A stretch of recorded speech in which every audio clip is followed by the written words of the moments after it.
Assalamualaikum warahmatullahi wabarakatuh. Perkenalkan nama saya Hasna Abdulianuddin dari kelas F, Prodi Manajemen Fakultas Ekonomi Bisnis dari Universitas Islam Bandung.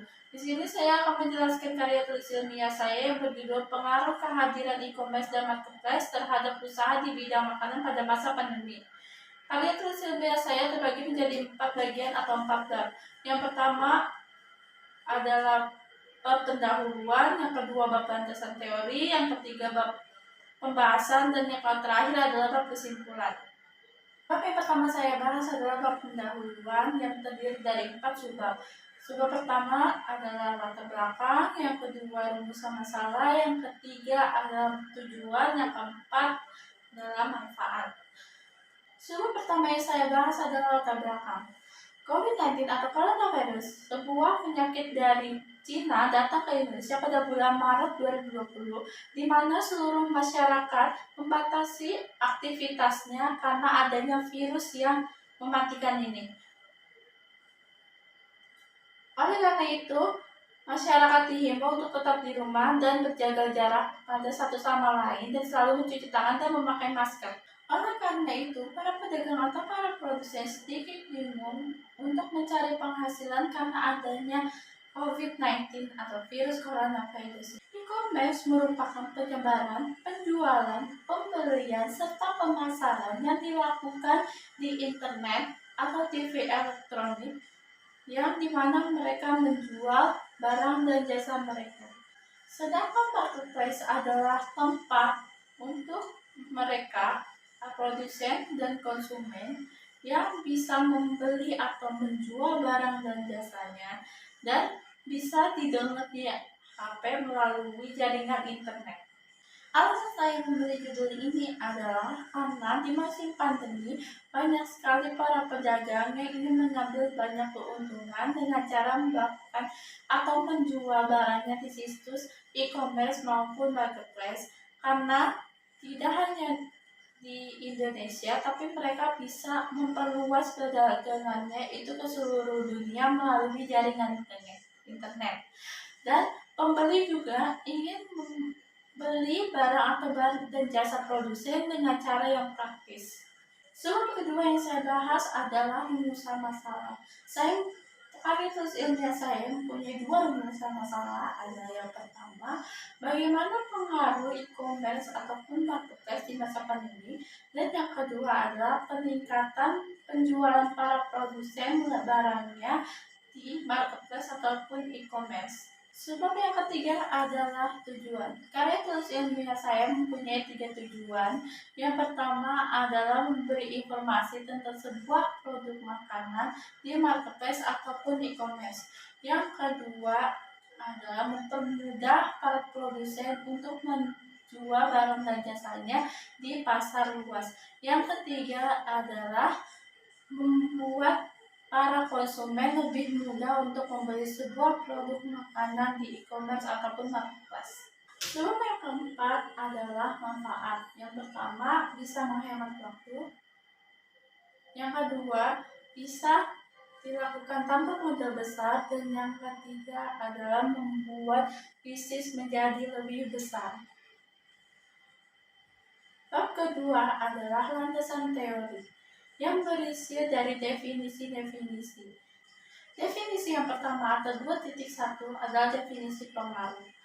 Menurut Kamus Besar Bahasa Indonesia, pengaruh adalah daya yang ada atau timbul dari sesuatu, orang atau benda yang ikut membuat watak kepercayaan atau perbuatan seseorang. Di sini saya mengambil satu ahli, yaitu Muhammad Suyanto.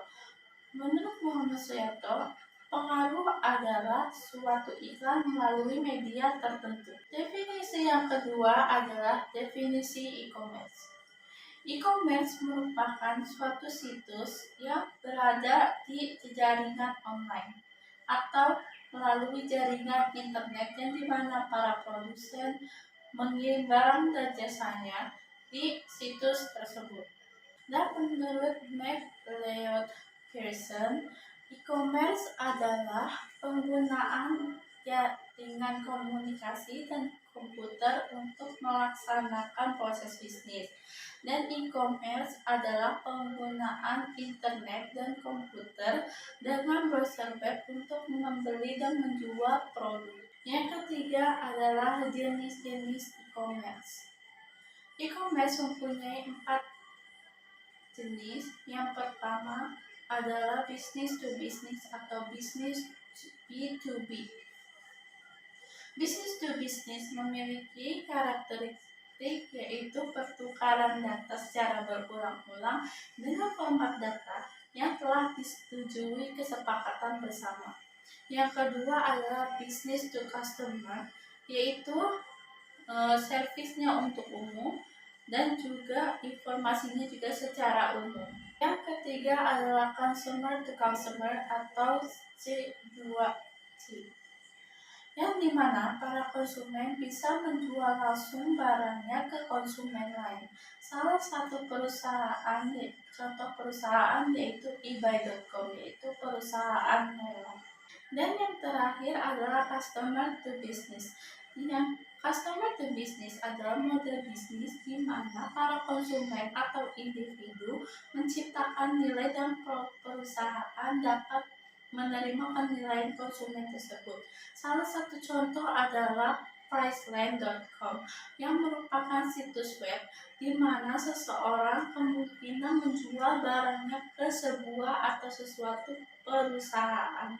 Definisi yang keempat adalah definisi marketplace. Marketplace merupakan media online berbasis web, tempat melakukan kegiatan bisnis dan interaksi antara pembeli dan penjual.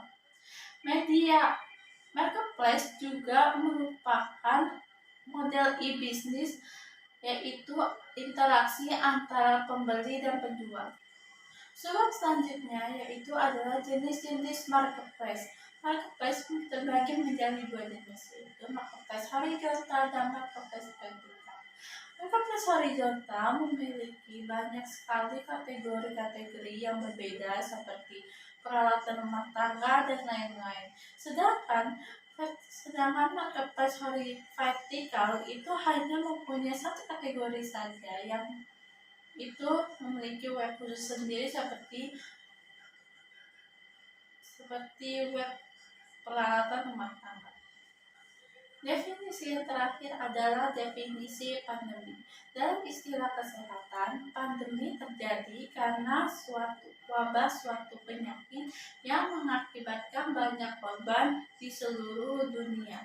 Sementara dalam kasus COVID-19, Badan Kesehatan WHO menetapkan penyakit ini sebagai pandemi karena seluruh warga dapat terinfeksi akibat COVID-19 ini. Bab selanjutnya yaitu adalah bab 3, pembahasan yang berisi dari subbab-subbab.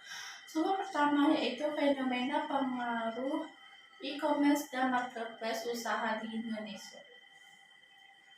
Semakin berkembangnya teknologi, di era digital ini, para produsen dan para konsumen memanfaatkan situs jaringan internet ini. Salah satunya ada e-commerce dan marketplace, di mana para produsen bisa menjual barangnya melalui situs atau tempat pembelajaran ini tanpa harus mengeluarkan biaya yang banyak. Dan juga para konsumen yang hanya bisa mengklik di handphone mereka atau yang lainnya untuk memesan sebuah barang dan jasa. Maka dari itu, marketplace dan e-commerce sangat mempengaruhi pada kehidupan mereka semenjak adanya COVID-19 ini dan pandemi COVID-19 ini, yang dimana mereka tidak bisa melakukan aktivitas secara normal akibat pandemi ini. Selanjutnya yaitu angka pasar e-commerce di Indonesia. Perusahaan e-commerce atau Siklon membuat laporan yang berisi tentang informasi e-commerce yang ada di Asia Tenggara, salah satunya di Indonesia. Salah satu contoh yaitu Tokopedia yang berhasil mengantongi investasi sebesar 1,1 miliar US dollar yang bernilai 15,4 triliun rupiah yang berasal dari Alibaba. Sedangkan Bukalapak berhasil mendapat suntikan dana dari merek Crocs sebesar 50 juta US dollar atau setara dengan 700 miliar rupiah pada tahun 2019 silam. Sebab selanjutnya yaitu dampak-dampak e-commerce. Dampak e-commerce dibagi menjadi dua, yaitu positif dan negatif. Dampak positif e-commerce yaitu dapat meningkatkan pangsa pasar, menurunkan biaya operasional, dan dapat memperluas jangkauan. Dampak negatifnya yaitu kehilangan finansial secara langsung karena kecurangan. Yang kedua, bisa menghilangkan informasi-informasi berharga. Yang ketiga bisa kehilangan kesempatan bisnis akibat gangguan layanan. Sebab selanjutnya yaitu metode pembayaran di e-commerce. Metode pembayaran di e-commerce melalui ATM sebesar 77,50%, bayar di tempat sebesar 22,50%, sedangkan melalui internet ataupun mobile banking sebesar 20,70%. Sebab selanjutnya yaitu inovasi UMKM di e-commerce. UMKM adalah usaha mikro kecil menengah, di mana kegiatan bisnis ini sangat penting di lokal maupun di luar negeri. Biasanya, UMKM ini diawasi langsung oleh para manajer dan pemiliknya, dan pemasarannya pun dilakukan kegiatan paruh waktu. Seiring berjalannya waktu dan teknologi pun semakin canggih, para UMKM membuka pasar online yaitu di situs e-commerce maupun marketplace agar pemasarannya tuh secara luas. Sebab selanjutnya yaitu keuntungan marketplace, di mana para produsen tidak perlu menggunakan atau mengeluarkan uang banyak, modal banyak, karena dengan marketplace ini bisa menjangkau pemasaran dan barang jasanya lebih luas dan juga strategis karena waktu lebih efisien dan praktis. Selanjutnya yaitu kajian Islam. Saya menemukan dua hadis. Hadis yang pertama adalah dari hadis riwayat Abu Daud.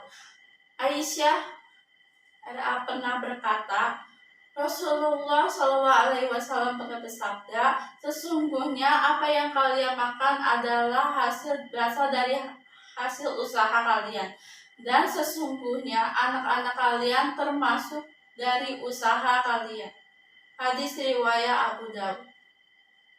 Hadis yang kedua dari Syuhaib Rasulullah pernah bersabda, 3 hal yang di dalamnya terdapat keberkahan: jual beli secara tangguh, mukoroda atau mudharabah, dan mencampurkan gandum dengan tepung untuk keperluan rumah tangga untuk dijual.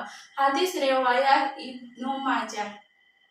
Sebab selanjutnya yaitu hasil penelitian, di mana saya memberikan kuis kepada responden, dan hasilnya adalah, menurut para responden, makanan yang mereka beli secara online itu tidak se-fresh, tidak segar ketika mereka membeli offline.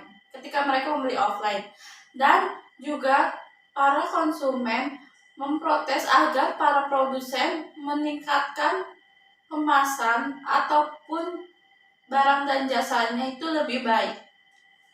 Bab yang terakhir yaitu adalah bab 4, kesimpulan. Kesimpulan dari karya tulis ilmiah saya ini adalah banyaknya para konsumen ingin membeli barang dan jasa produsen secara lebih cepat dan praktis.